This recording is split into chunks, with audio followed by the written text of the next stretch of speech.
जय श्री राधा रमन लाल। एक बड़ा प्यारा प्रश्न किन्हीं महोदय का आया है कि कृष्ण भक्त बनकर हम कैसे दूसरे देवी देवताओं की उपासना करें और करनी चाहिए कि नहीं करनी चाहिए। प्रायः ये प्रश्न अधिकतर सभी साधकों का होता है। इसमें कुछ वस्तुओं का विशेष ध्यान रखिएगा और जो मैं आगे आज इसका उत्तर दूंगा, इसे जीवन में अगर आप गांठ बांध के रख लेंगे तो वृंदावन की भक्ति आपके लिए दुष्कर कार्य नहीं होगा। प्रथम जो वस्तु है उसमें भगवान श्री कृष्ण गीता के 9वें अध्याय के 23वें श्लोक में कहते हैं, ये हपन्य देवता भक्ता यजन्ते श्रद्धयान्वितः तेपि मामेव कौन्तेय यजन्ते विधिपूर्वकम। कि हे कौन्तेय, हे अर्जुन, जो अन्य देवताओं की आराधना करते हैं वह मूलतः मेरी ही आराधना करते हैं, कारण मैं सर्व देव में हूँ। तो अगर भगवान श्री कृष्ण साक्षात इस बात को कह रहे हैं कि कोई भी किसी भी देवता की उपासना करता है तो अर्जुन कोई बात नहीं है, वह आखिरी में मेरी ही उपासना कर रहा है, परंतु यह अविधि है, यह विधि नहीं है। तो इस बात की चर्चा पर विश्वनाथ चक्रवर्ती पाद ठाकुर ने अपनी टीका के अंदर कहा, किंतु विधि पूर्वकम यत प्रापकम विधिम विनैव यजन्त्यः पुनरावर्तन्ते। कि अर्थात अविधि पूर्वक कहने का अर्थ यह है कि यह अविधि क्यों है, क्योंकि जब दूसरे देवता की उपासना कर रहा है ना व्यक्ति, तो उस समय पर भगवान श्री कृष्ण लक्ष्य नहीं है कि मुझे भगवान श्री कृष्ण की प्राप्ति करनी है। अगर भगवान श्री कृष्ण लक्ष्य होते तो गोपियों ने कात्यायनी की उपासना करी है, वह भागवत में सुखदेव महाराज ने उसे शिरोधार्य माना है। यहाँ घंटाकरण की भी जब कथा जब शास्त्रों के अंदर आती है तो उसके अंदर भगवान शिव कहते हैं कि जाओ और जाके भगवान श्री कृष्ण की उपासना करो, क्योंकि आखिरी में वही हम सब के देवता हैं। सो यह अगर आप भगवान श्री कृष्ण को ही एकमात्र अपना स्वामी मानते हैं, तब दूसरा किसी को भी देवता को उनसे बड़ा मान लिया कि कृष्ण इस वस्तु को नहीं दे पा रहे हैं, अरे मैं शिव जी से जाके मांगता हूँ, मैं ब्रह्मा से जाके मांगता हूँ इस वस्तु को, वो दे देंगे, तो इसका मतलब हमने अपने कृष्ण को छोटा समझा है, जो बहुत बड़ा भगवत अपराध है। दूसरी इसके अंदर चर्चा है कि देखो भगवान सतो गुणी नहीं है। शास्त्र कहता है सतगुण का संयोग उनके संग नहीं है, वह उनके पास है सतोगुण, और सतोगुण अपने पास में रख के उस सतोगुण का व्यवहार करते हैं। परंतु बाकी के जितने भी देवता हैं वह रजोगुणी हैं, तमोगुणी हैं, शिव तमोगुणी है, ब्रह्मा रजोगुणी है, उनके संग उनका संयोग है। संयोग होने के कारण वह रजोगुण का व्यवहार और तमोगुण का व्यवहार करते हैं, परंतु भगवान श्री कृष्ण संयोग को अपने पास रखते हैं, खुद अपनाते नहीं हैं, तो भगवान निर्गुणी कहलाते हैं। तो हमें निर्गुणी भगवान श्री कृष्ण का वह प्रेम चाहिए। अब वह प्रेम चाहिए तो इसमें अब दो वस्तुएं रह सकती हैं। प्रथम, अगर किसी भी देवता की उपासना करें, जैसा प्रायः आचार्यों के द्वारा भी देखा गया कि मेरे भगवान महाप्रभु शिव के मंदिर में भी गए, तो शिव के मंदिर के अंदर जब गए तो वहाँ पर उन्होंने शिव को एक अन्यंत्र देवता मानकर उनकी उपासना नहीं करी, परंतु भगवान श्री कृष्ण का भक्त मानकर उनकी उपासना करी। सो ठीक उसी प्रकार जितने भी देवता हैं उनकी अगर आप उपासना कर रहे हैं और उपासना करके अगर श्री कृष्ण भक्ति का ही आशीर्वाद मांग रहे हैं कि यह देवता भगवान श्री कृष्ण से संबंधित हैं, ये भक्त हैं, प्रेमी हैं, और मैं आशा करता हूँ कि मेरे हनुमान, मेरे ब्रह्मा, महेश आदि देवी, ये सब के सब मुझे भक्ति प्रदान करें, कृष्ण भक्ति प्रदान करें, तो यह बिल्कुल सही है, कोई गलत नहीं है। दूसरी तरफ अगर आप अब दीक्षित हैं, वैष्णव हैं, और दीक्षित वैष्णव होने के बाद किसी देवता की उपासना करने के लिए जा रहे हैं, तब जरूर सबसे बड़ी चीज़, बड़ा अपराध होगा कि आपने अपने देवता को अपने भगवान श्री कृष्ण को तुच्छ मान लिया है। तो ऐसा ना करें, क्योंकि हमारे यहाँ आचार्यों ने भी इस बात की चर्चा करी है, साधु संग कृष्ण सेवा ना पूजिवो देवी देवा यही भक्ति परम कारण। श्री नरोत्तम दास ठाकुर कहते हैं कि मैं साधुओं का संग करूंगा और भगवान श्री कृष्ण की सेवा करूंगा और दूसरे किसी भी देवी देवता को नहीं पूजूंगा। यही मुझे भक्ति प्राप्त करने का एकमात्र परम कल्याण है, इसी से ही मुझे भक्ति की प्राप्ति होनी है। सो ये ध्यान रखें। दूसरा एक पक्ष और है, ये पक्ष बड़ा निराला है। भक्ति संदर्भ में श्री गोपाल भट्ट गोस्वामी पाद ने इसकी चर्चा करी है और इसे सावधानी पूर्वक सुनिएगा।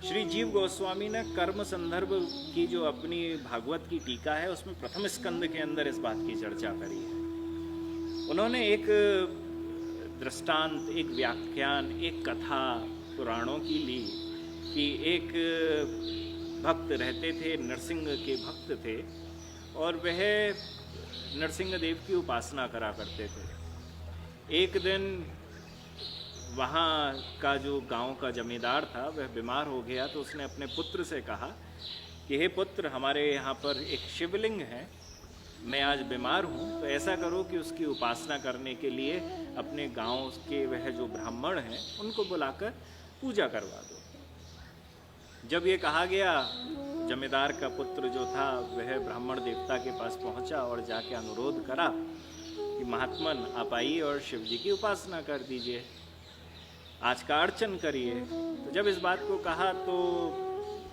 भगवान श्री कृष्ण के उपासक ने सोचा, राम राम राम राम राम, मैं तो कृष्ण का उपासक हूँ, मैं कैसे चला जाऊँ और शिव की अर्चना कर लूँ।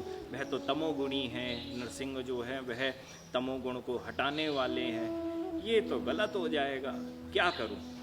तो उसने हाथ जोड़ के क्षमा मांगी कि भाई मैं तो नरसिंह देव का उपासक हूँ, शिव जी की पूजा नहीं जानता, तो मैं प्रणाम करता हूँ। पर जमींदार का पुत्र जो था वह क्रोधित हो गया, तलवार निकाल के बोला कि नहीं चलोगे तो गर्दन काट दी जाएगी। ब्राह्मण देवता डर गए, पूजन करने के लिए पहुँचे। तो पूजन करने के लिए पहुँचे तो जैसे ही अर्चना की विधि पूर्वक उन्होंने थाली सजाई और उसके बाद पुष्पार्चन कर रहे थे, तो पुष्पार्चन में नरसिंह जी के मंत्र से शिवलिंग को पुष्प चढ़ा रहे थे। जैसे ही यह मंत्र जो है नरसिंह जी का वह जमींदार के पुत्र ने सुना तो वह भागा भागा आया और उसने तलवार निकाल ली। तलवार निकालने के बाद ब्राह्मण देवता को वह गुस्से में मारने वाला था, तभी भगवान नरसिंह जो थे वह शिवलिंग से स्फुटित हो गए और होने के बाद, प्रकट होने के बाद उन्होंने उस जमींदार के पुत्र की वहाँ पर हत्या कर दी। अब इस संदर्भ के, इस कथा के भावों का विवेचन श्री जीव गोस्वामी ने बड़े सुंदर तरीके से भागवत के अंदर करा है। उन्होंने कहा कि देखो, ब्राह्मण के द्वारा एक वस्तु को करा गया, उन ब्राह्मण ने नरसिंह के मंत्र से शिव जी की उपासना करी, जो जब करी तो करने के बाद शिव प्रकट हो नहीं हुए और शिव ने प्रकट होकर उसे कोई भी शाप नहीं दिया। तो इसका मतलब नरसिंह या कृष्ण के मंत्र से दूसरे देवता की उपासना करी जा सकती है। दूसरी उन्होंने बात कही कि यह भी दिखता है कि जैसा शास्त्रों के अंदर कहा गया है कि हर देवता के अंदर मैं ही विद्यमान हूँ, तो ठीक वैसे ही उसके पुष्प अर्चन से, ब्राह्मण के पुष्प अर्चन से नरसिंह देव का प्राकट्य यह दिखाता है कि भगवान नरसिंह शिव के अंदर भी समाहित हैं, शिव के अंदर भी रहते हैं। तीसरा, जब पुष्पार्चन हो रहा था उस समय पर जब जमींदार का पुत्र मारने के लिए आया, तब उस समय पर नरसिंह देव ने आकर उस जमींदार के पुत्र की हत्या कर दी। तो इसका अर्थ यह है कि शिव की उपासना नरसिंह के मंत्र से, हरि के मंत्र से भी, कृष्ण के मंत्र से भी करी जाए तो उसके बाद भगवान श्री कृष्ण एवं शिव प्रसन्न होते हैं। अगर उसको कोई रोकता है तो वह बिल्कुल गलत है। उससे भगवान श्री कृष्ण एवं शिव दोनों के दोनों क्रोधित होते हैं। यही भाव को धारण हमको करना है। कई बार ऐसा होता है कि बड़े बड़े पांडित्यों के सामने जब मेरा जैसा व्यक्ति पहुंचता है तो मुझे तो मंत्र भी नहीं मालूम है दूसरे देवताओं के, वो बड़े बड़े मंत्रों के उच्चारण करते हैं, परंतु मैं तो गुरु प्रदत्त जो मेरा मंत्र है ना, मैं तो उससे पुष्पार्चन, उससे पूरी की पूरी पूजा, चाहे वह मेरे गोपेश्वर महादेव हों, चाहे वह मेरी कात्यायनी देवी हों, चाहे वह अन्य अन्य देवता क्यों हो, मैं उन सबको कृष्ण से स्वतंत्र नहीं मानता हूँ, कृष्ण से परतंत्र मानता हूँ। कृष्ण उसमें उनमें हैं, विद्यमान हैं, और यह मांगता हूँ यह कृष्ण के भक्त हैं, और यह इनका आशीर्वाद अगर मुझे प्राप्त होगा तो मुझे कृष्ण की भक्ति ही प्राप्त होगी। यह ध्यान रखें, असत क्रिया कूटी नाटी छोड़ो अन्य परिपाटी, अन्य देवे ना करियो रति।